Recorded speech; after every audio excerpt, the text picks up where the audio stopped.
Hare Krishna, everyone. This is acyuta-bhava from Nightlight Astrology, and today we are continuing our exploration of the Śrī Śikṣāṣṭakam by looking at the fourth verse of this beautiful prayer. If you have not yet already checked out the first three parts of this series, I recommend listening to those as well. But each verse contains a unique teaching within the prayer, and each new episode, I actually chant the whole prayer aloud as we go through verse by verse. So we're looking at the fourth verse today of the Śrī Śikṣāṣṭakam. You can find the actual translation in the description of this video, and you can also find a copy of the musical version of the prayer that I sing. So I'm getting over a little bit of a cold and having lost my voice last week. So I'm going to sound like a little bit of a frog, but chanting from the heart is what matters. So I'm going to chant the Śrī Śikṣāṣṭakam prayer today, and then we're going to take a look at the fourth verse and reflect on it. So it goes like this. Cheto darpana marjanam bhava mahadavagni nirvapanam shreyaha kairava chandrika vitaranam vidyavadu jivanam Anandam buddhi vardhanam pratibadam purnam ritasvaranam sarvatma snapanam param vijayate Shri Krishna Sankirtanam Nam Namakari Bahuda Nija Sarva Shaktis Tatrapita Niyamita Smarane Nakalaha Itadrisi Tava Kripa Bhagavan Mamapi Durdaivam Idrisam Ihajani Nanuragaha Trinadapi Sunichena Tarorapi Sahisnuna Amanina Manadena Kirtaniya Sada Hari Nadanam Najanam Nasundarim Kavitam Vajagarisha Kamaye Mama Janmani Janmani Ishvare Bhavatad Bhaktira Haituki Tvai Ayinandatanunja Kinkaram Patitamam Vishame Bhavam Buddhao Kripaya Tavapada Pankaja Shtitaduli Sadrisam Vichintaya Nayanam Galada Shudaraya Varanam Gagada Rudaya Gira Pulakir Nichitam Vapukada Tavanama Grahane Bhavishyati Yugyayatam Namishena Chakshusha Pravrishayatam Shunyayatam Jagat Sarvam Govinda Virahena Me Ashlishava Pararatam Penashtumam Adarshanan Marmahatam Karotuva Yatatata Va Vidahatu Lampato Maprananatas Sa Eva Na Paraha Hare Krishna, Krishna Krishna, Hare Hare, Hare Rama, Rama Rama, Hare Hare, Hare Krishna, Krishna Krishna, Hare Hare, Hare Rama, Rama Rama, Hare Hare, Hare Krishna, Krishna Krishna, Hare Hare, Hare Rama, Rama Rama, Hare Hare, Gaura Premanandi, Hare Bol. So, again, my apologies that I'm sort of getting over a cold and have a little bit of a frogginess going on. So we're going to read the fourth verse of the Śrī Śikṣāṣṭakam, which reads like this. O Lord of the universe, I do not desire material wealth, materialistic followers, a beautiful wife, or fruitive activities described in flowery language. All I want, life after life, is unmotivated devotional service to you. Let's read it one more time. O Lord of the universe, I do not desire material wealth, materialistic followers, a beautiful wife, or fruitive activities described in flowery language. All I want, life after life, is unmotivated devotional service to you. So a little bit of context for this verse, because sometimes you could read it and it could be a little bit off-putting, especially if you're married or you know, you have a job in the world, and you have if you're like me and you're someone who builds their career and their business on social media, it's important to develop followers. So that's like, well, I guess I'm disqualified from this verse, But remember that this is coming from an avatar who was a man who gave up the path of married life to be a sannyasi, which means a monk, and also had many, many followers. He was very, very popular. And so what he's saying here is not so much having a wife is bad, or even having followers is bad.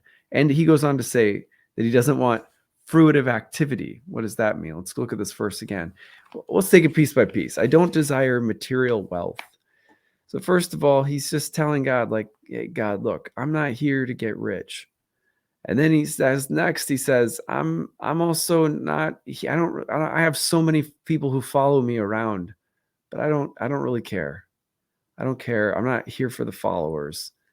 He easily be rich too, because of how popular he was. Then he says, I'm not here to like score a good marriage. And fruitive activities described in flowery language, what that would mean basically would be, like success in the material world, like all different kinds of personal ambitions and recognition of the accomplishments of those ambitions. I'm not here for wealth. I'm not here for the people who follow me around. I'm not here to, find a beautiful wife or to do all sorts of successful things. All I really want is to be an unmotivated, devoted soul in loving you and serving you. So this is a beautiful prayer.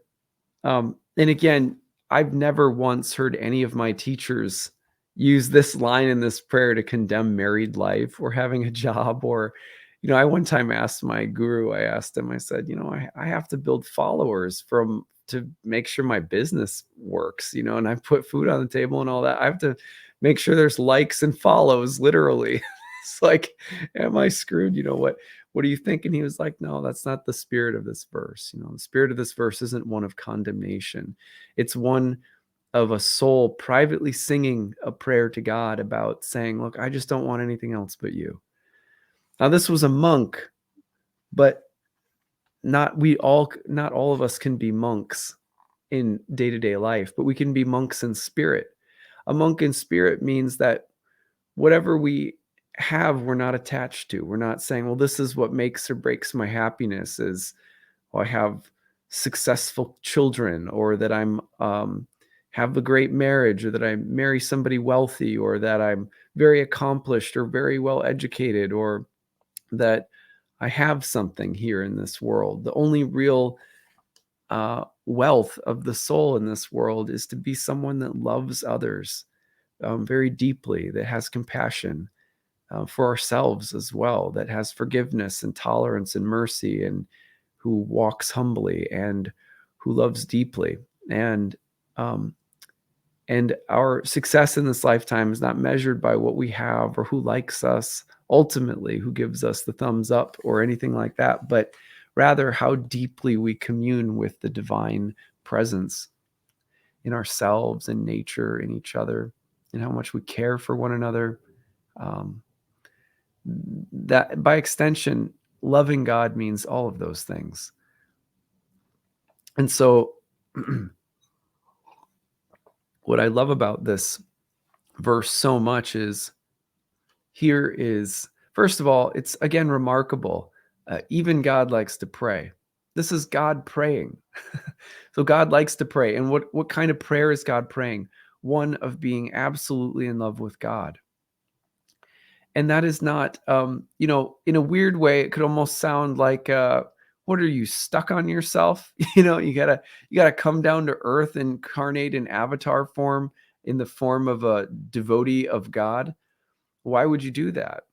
Well, the devotee of God is personified at its highest level by Sri Radha, the goddess. So to come and inhabit the form of an enlightened avatar in the goddess is to experience what the love of God feels like and tastes like from the other's perspective. And God said, well, that's a pleasure higher than I know. To love God, God says, is a pleasure that I don't know, or it must be a pleasure higher than even the pleasure of my own beingness.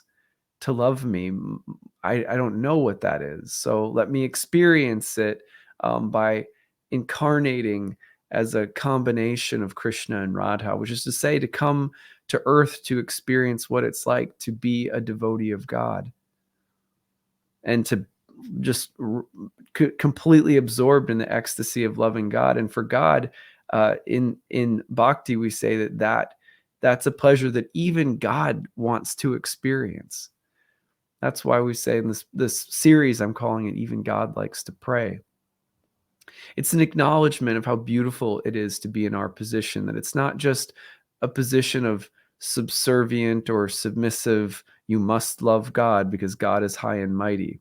Even God is curious to know what it's like to be in our position or in Sri Radha's position, which is the position of the lover. The beloved doesn't know what it's like to be in the position of the one who loves the beloved. And so he comes to check it out. And that's not just something cool to do. It's also an acknowledgement of the appreciation and love and respect for what our position is. And our position of being devoted to God, even God is interested in.